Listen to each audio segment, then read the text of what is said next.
ए बॉसचा phone आहे. अरे सांगून टाक नाही सापडली म्हणून. हो रे, नाही तर परत परत शोधायला लावतील. कोणतो त्रास सहन करत बसणार आहे. थांब. हा साहेब. सापडली का? अहो साहेब, बेळगाव मधले सगळी गावं, सगळ्या गल्ल्या, सगळे घरं शोधून काढली, पण कुठेच सापडली नाही ती. हां, एक मिनिट बाबा, स्पीकर फोनवर टाकतो, मॅडमना काहीतरी बोलायचं. हां, जे मला सांगितलं ते त्यांना सांगा. बेळगाव मधले सगळी गावं, सगळ्या गल्ल्या, सगळे घरं शोधून काढली, पण कुठेच सापडली नाही ती. असं कसं शक्य आहे? हे बघा, गावातल्याच एका घरातल्या भिंतीवर मी तिचा फोटो बघितला होता. तुम्ही प्लीज जरा नीट चेक करा, तुम्हाला सापडेल ती. हां, व्यवस्थित चेक करा. अहो मॅडम, 8 वर्षापूर्वी मेलेल्या बाईचा फक्त हार घातलेला फोटो असू शकतो.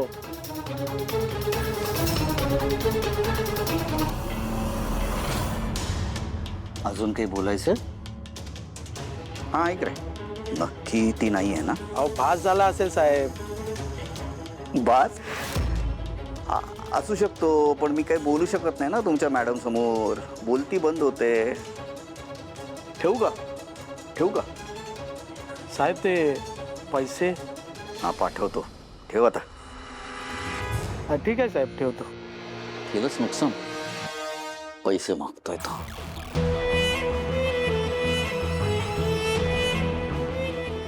मला भासच झालाय वाटतं. भासच झालाय, कळलं का? असं म्हणतात की या जगामध्ये ना एकसारखी दिसणारी 7 माणसं असतात. म्हणून म्हणतो तुला भास झाला असेल. तू का घाबरतेस? असं काहीच होणार नाहीये. ती नाही परत येणार. ती कधीच आपल्या समोर उभी पण राहणार नाही. माझ्यावर विश्वास आहे ना तुझा? आता तिचं जे काही अस्तित्व रूपम कॉस्मेटिक्स मध्ये उरलंय ना, ते संपव, ज्यासाठी मी तुला या घरात आणले. कळलं? या सावलीचा एक्झिस्टन्स कम्प्लिटली संपवण्याचा आता मोमेंट आलाय. हीच आहे ती वेळ.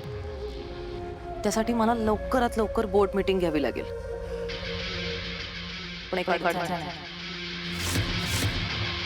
सारंग. हो, काहीही झालं तरी सारंग त्या मीटिंगला येता कामा नये. तो जर तिथे आला ना तर सगळा प्लॅन फिसकटेल. तू एक काम कर, तू लवकर जाऊन त्या म्हातारीला माझ्या सासूबाईंना मनव. कारण जोवर त्या तयार होत नाहीत तोवर सावलीचं अस्तित्व पूर्णपणे नष्ट होऊ शकत नाही. ते आईला समजावून सांगणं म्हणजे? अरे तुझी आई आहे, तुझी आई. इतकं सुद्धा नाही जमणार आहे तुला? हा राजकुमार, बर ऐक, मी जे सांगेन ते तरी व्यवस्थित फॉलो करायला जमेल ना? कारण काय आहे, त्या सावलीचं अस्तित्व त्या कंपनीतून पूर्णपणे संपवल्याशिवाय मला चैन पडणार नाही.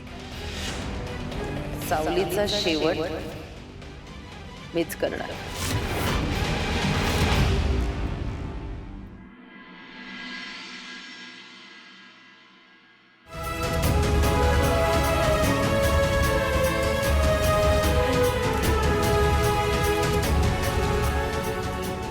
कोणी आहे का?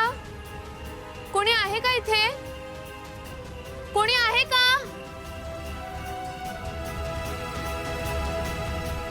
काय पाहिजे? कोणाला भेटायचंय?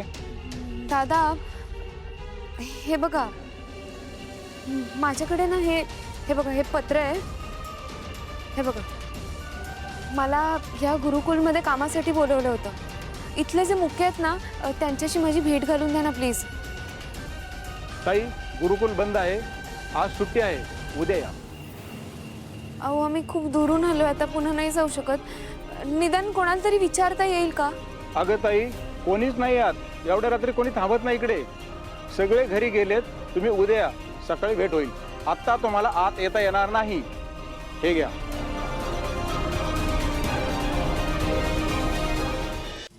देवा, आता काय करायचं? खूप अवघड झालंय सगळं. रात्र कुठे काढायची? अगं आई, तू कसं टेन्शन घेते सगळं? मी असताना तुला काय काळजी करायची काहीच गरज नाही बघ. तू मोठा सुपर हिरो आहेस ना मग.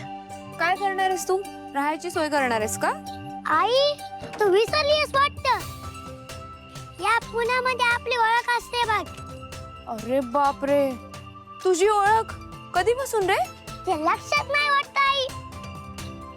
ओवी आणि तिचे बाबा पुण्यातच राहतात ना. ती जाताना तिने मला नंबर दिला होता तिच्या बाबांचा म्हणतो आणि बोलली होती कधी पुण्यामध्ये आलास ना आणि काही गरज लागली ना तर मला बिनधास्त फोन करायचा. चल आपण तिला फोन करूयात. चल. नाही अबीर, आता नको फोन करूयात. उगाच त्यांना त्रास नको. तसंही आपण इथे कोणाच्या उपकारावर राहायला आलेलो नाहीये. काय आता आपण काय रस्त्यावर झोपायचं का? अबीर, सांगितलेलं ऐकत नाहीस तू. करूयात ना आपण काहीतरी. मी नाही ऐकत, तूच माझं ऐकत नाहीस. खूप बोलतोस. चल आता बघूयात काहीतरी.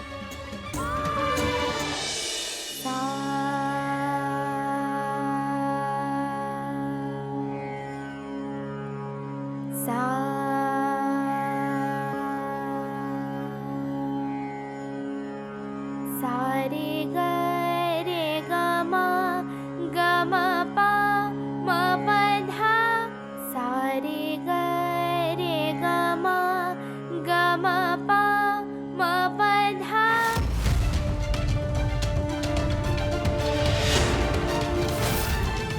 बाबा सॉरी. या घरातला नियम माहिती आहे ना तुला? काय विचारतोय मी? या घरातला नियम माहिती आहे ना तुला? मला माहितीये बाबा, पण ओटांवर आला आणि